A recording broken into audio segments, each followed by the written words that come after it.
Ellie took in her niece to protect her, but when Clara's behavior spiraled, she began to doubt everything. After a suicide attempt revealed brutal abuse, Ellie discovered her own sister was the real monster. What she found next would tear their family apart forever. My sister, Vanessa, always had a chaotic energy about her, reckless, neglectful, and unbothered by consequences. She once forgot her daughter's birthday entirely because it hadn't made it onto her calendar. That's the kind of mother she was. So, when her daughter Clara was born, I immediately stepped in to help. I'd had my own baby around the same time, and I always hoped Clara and my son would grow up as close as siblings. I treated her like she was one of my own. For years, I did what I could: babysat, bought clothes, brought Clara on weekend outings, but things shifted when Clara turned 13. I got a call one evening. It was Clara herself, voice trembling, asking if she could come stay with us for a while. I said yes, of course, without hesitation. Clara arrived at my door that night, eyes red and swollen, face blotchy with dried tears. She looked so small and fragile that it broke something inside me. As I wrapped my arms around her, she clung to me tighter, crying harder than before. I didn't push for answers. I just led her inside, handed her a tub of Ben and Jerry's cookie dough, and let her settle in. I'd learned from experience that if you wanted Clara to talk, you had to give her time. Eventually, she spoke, but not in words, at least not first. Instead, she pulled off her sweatshirt. I gasped. Her arms and sides were covered in bruises, fresh ones, ugly blotches of violet and blue marring her delicate skin. I had to force my face to stay composed. She needed strength, not panic. I gently stroked her hair and whispered, "Did you just come to visit me?" Something in her snapped. Her eyes turned furious. Her small fists clenched so hard, her knuckles turned white. "Did my mom tell you that?" she hissed. It was then I knew the truth had to come out. Clara told me the nightmare she had been living. When she was 10, she had been diagnosed with high-functioning autism. Instead of supporting her, Vanessa acted like it was a curse. She tried to discipline the autism out of her, screaming when Clara stimmed, blasting loud music through a speaker to heal her sensory issues. If Clara tried to meditate or regulate her emotions, Vanessa would shout directly into her ears. And the bruises? Those were the result of what Vanessa called tough love. I was stunned and furious. But most of all, I was determined. Clara wasn't going back to that house, not now, not ever. I handed her my phone and told her to pick out any noise-canceling headphones she wanted. I also got her a fidget cube, thinking she might appreciate it. She didn't smile, not fully, but her lips twitched upward, just a little. That was enough for me. I thought the worst was over. I was wrong. At first, Clara was quiet. She barely left the guest room, and I assumed she was decompressing. My kids noticed. My youngest, Jamie, asked me why his cousin didn't want to play like usual. I told him she just needed time. They respected that. Then strange things started happening. Jamie came to me one morning with a red mark on his arm. "Clara pinched me," he said,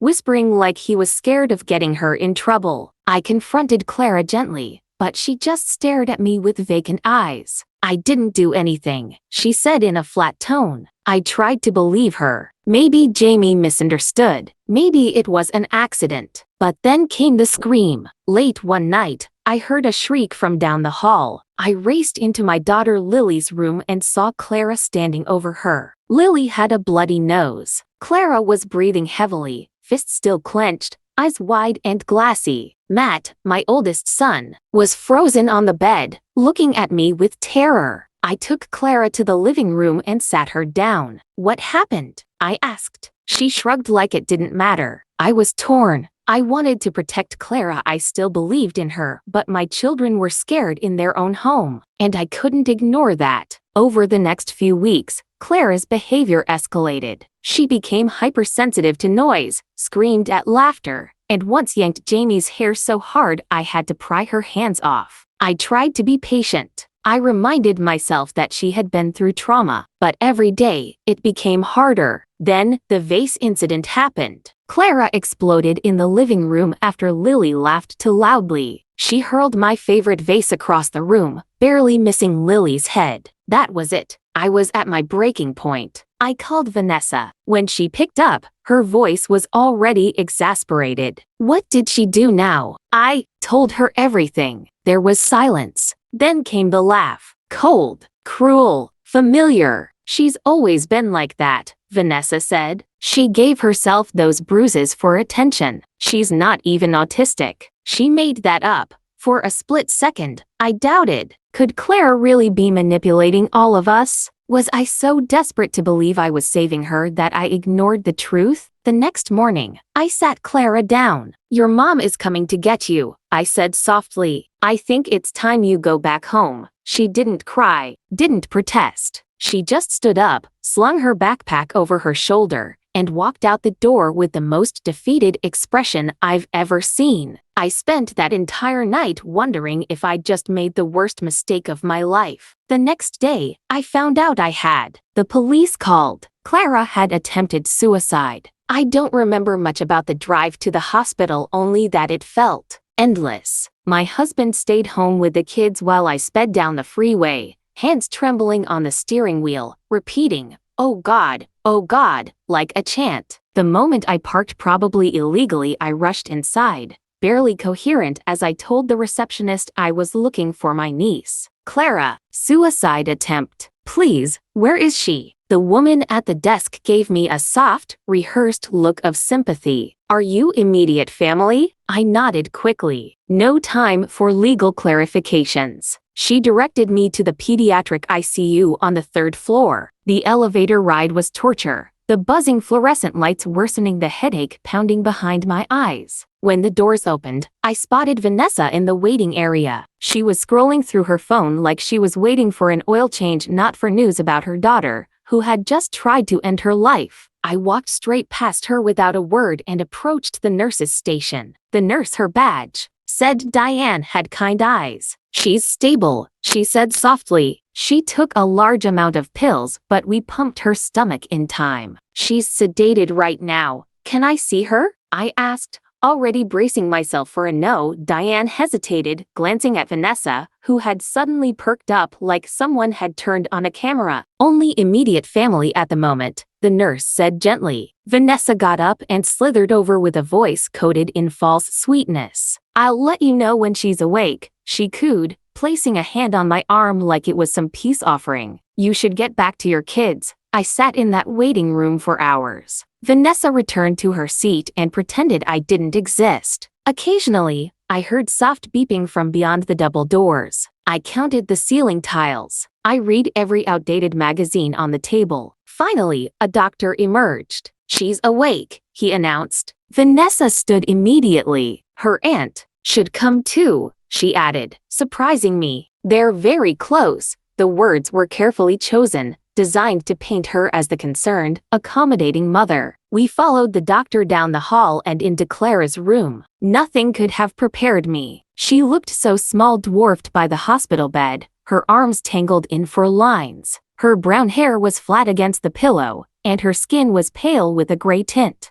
Her lips were cracked, and her eyes were vacant. When she saw me, something flickered across her face, relief, hope. But the second she saw Vanessa, that flicker died. The doctor explained that Clara would need to stay for at least 72 hours under psychiatric observation. Vanessa nodded as if this were some routine inconvenience. When the doctor left, Vanessa turned on Clara like a switch. What were you thinking? She snapped, keeping her voice low. Do you have any idea how embarrassing this is for me? I felt my jaw tighten. Are you serious right now? I asked, my voice rising. Your daughter just tried to take her own life, and you're worried about how it reflects on you. Clara flinched at the sound, and I instantly regretted yelling. Vanessa turned to me with icy eyes. You don't understand our dynamic. You've always tried to take her from me. You think you know better. Before I could answer, a nurse walked in to check Clara's vitals. Vanessa transformed instantly, smiling, asking questions, even dabbing fake tears with a tissue she'd pulled from her designer bag. When the nurse left, Clara finally spoke. I want to go home with Aunt Ellie, she said softly, not looking at either of us.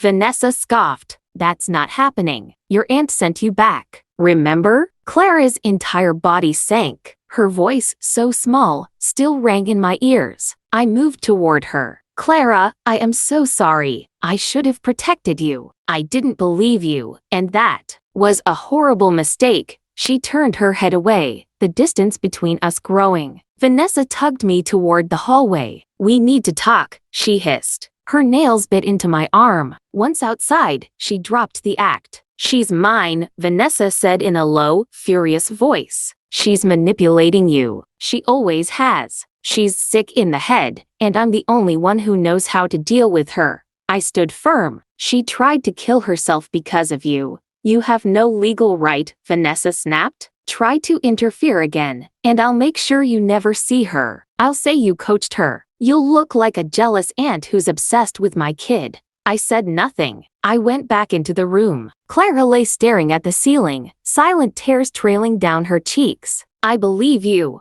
I whispered, holding her hand. Everything. The autism. The abuse. I believe you now. She turned her face toward me, eyes full of pain. You sent me back. 3 words. A blade to the heart. I know, I whispered, and I'll never forgive myself for that. But I swear I'm going to fix it. For the next 3 days, I stayed close, visiting every moment I was allowed. Vanessa was always nearby, watching. Clara barely spoke. The psych evaluation confirmed what we already knew: Clara was not safe at home. But without physical evidence or a confession, they couldn't intervene. The morning Clara was discharged, I made one final plea to the staff. I told them everything: the bruises, the screams, the trauma. The social worker looked genuinely sympathetic, but explained her hands were tied. Unless Clara speaks up, or we have undeniable proof, we can't override her mother's legal rights. I watched, helpless, as Vanessa led Clara out of the hospital. Clara glanced back at me once. Her eyes pleaded with me. Then the automatic doors closed behind them, and I broke down in the parking lot, sobbing into the steering wheel. That night, I told my husband everything, every detail of what I'd seen, what Clara had said, what Vanessa had threatened. He listened, then said 3 words that grounded me. We need a plan. We didn't waste any time. My husband and I stayed up late researching child protective services, emergency guardianship, and how to legally intervene. I called Clara's phone repeatedly, but it always went to voicemail. Finally, after 5 agonizing days, I got a text from an unknown number. It's Clara, using my friend's phone. Mom took mine. Please help. My heart lodged in my throat. I asked where she was and if she was safe. She replied she was at school, but her mom had been worse since the hospital, monitoring her every move, screaming at her over the smallest things, threatening to send her to a special school for freaks if she didn't act normal. Each message made me physically sick. I asked if she could gather evidence, anything. Photos, audio recordings. She said she'd try but was scared. If Vanessa found out, it could be catastrophic. 2 days later, another message from the same number: check mail tomorrow. I barely slept that night. When the mail arrived, I tore through it like a madwoman. Among the usual junk was a small padded envelope. No return address. Inside, a USB drive and a sticky note. Password, Bluebird1910. My hands shook as I plugged it into my laptop. Once unlocked, a folder opened, meticulously organized. Audio files, photographs, a document labeled "Read First." The letter from Clara broke my heart. She had been secretly documenting everything for months using an old phone her mom didn't know about. The photos showed bruises in varying stages of healing, yellowed smears, fresh purple fingerprints on her arms and back. The audio clips were labeled with chilling titles: Mom yelling about stimming, threatening special school, says I'm faking autism. I clicked one at random. Vanessa's voice blasted through my speakers, warped with rage. Stop that stupid hand flapping or I swear I'll break your fingers. In another, she hissed, no one will ever love you if you keep acting like a retard. I had to stop multiple times because I was shaking too hard to focus. The most recent recording was the worst. Vanessa, calm and cold, said, try that suicide crap again and I'll make sure they put you in a real psych ward, with restraints and shock therapy. I barely made it to the bathroom before throwing up. This was my sister. I copied the contents to 2 separate drives and emailed the folder to myself and my husband for backup. We couldn't afford to lose this. That night, I called Vanessa. She answered on the first ring. "What do you want?" She snapped. "I found Clara's journal." I said flatly. Silence. "Then, you went through her stuff? That's illegal. I also found your texts, the recordings, the bruises. I have everything. I'm going to fix this." I hung up. We debated going straight to the police, but I knew how people like Vanessa manipulated stories. She'd twist everything, say Clara self-harmed, say I was jealous. So we launched a dual plan: report everything to CPS and consult a family lawyer about emergency guardianship. The next morning, while I was on the phone with the lawyer, another message lit up my phone: 911. Mom found out. Freaking out. Locked in bathroom. I froze. My breath caught. I immediately called 911. "My niece is hiding in the bathroom. She's being abused. She's scared for her life. Her mom found out she was recording everything." They dispatched officers and took the address. I grabbed my keys and sped over. When I arrived, 2 patrol cars were already in the driveway. I ran inside. Upstairs, chaos. Vanessa was screaming at a closed bathroom door, while officers tried to restrain her. Her face was contorted with rage, her usual icy veneer completely shattered. "You!" she shrieked when she saw me. "You turned her against me." She lunged, but an officer stepped in. "Ma'am," one said, hand resting near his taser. "And you are?" "I'm her aunt," I said. "I'm the one who called." The other officer gently knocked on the bathroom door. "Clara, it's the police. You're safe now. Can you open up?" A long pause, then the click of the lock. The door cracked open, revealing Clara's tear-streaked face. Her cheek was red and swollen. She saw me and collapsed into my arms, sobbing uncontrollably. "She's lying," Vanessa howled. "She hurts herself and blames me." The next hour was a blur. Clara showed the officers her bruises. I told them about the USB drive. CPS arrived shortly after. They interviewed Clara and me separately. She spoke clearly, bravely, through tears. Then the social worker took me aside. "We're going to place Clara in temporary care. Would you be willing to take her?" "Absolutely," I said. Vanessa sat in the kitchen, stunned. She tried to argue, but the officer shut her down. She eventually agreed to a voluntary temporary placement with a bitter, defeated scowl. Clara packed quickly: clothes, her stuffed bunny, a journal, a box of keepsakes. When we passed Vanessa in the doorway, she hissed, "This isn't over. She'll show her true colors, and you'll see I was right." I pulled my arm away. "Get help," I said. "You need it." We drove home in silence. I apologized again and again. Clara finally whispered, "You came back. That's what matters." That night, my husband had set up the guest room with clean sheets, snacks, and soft lighting. My kids gave Clara space, but Lily, my eldest, offered her favorite stuffed toy. Clara smiled just barely. Later, while I was sipping wine, I got a package. No return address. Inside, Clara's journal. A note attached read, "If anything happens to me, tell the truth." I read the entire journal, page after page of abuse. She even drew diagrams of her bruises with dates. There was one chilling entry: Mom's iCloud password, evidence in voice memos. I hesitated. Then I logged into Vanessa's iCloud. What I found was damning. Voice memos of her mocking Clara, texts boasting about beating her, one video Vanessa screaming, then a loud slap, and Clara sobbing. I backed up everything and started documenting. I didn't go public yet. I started small-talked to family members. My cousin Greg had heard Vanessa yelling before and felt uneasy. Aunt Lydia had noticed Clara flinching around her mother. Soon, word spread. Vanessa tried her own campaign, saying I was unstable, obsessed. Then one day, she showed up at my door with a fake smile. "Let's start fresh, for Clara's sake."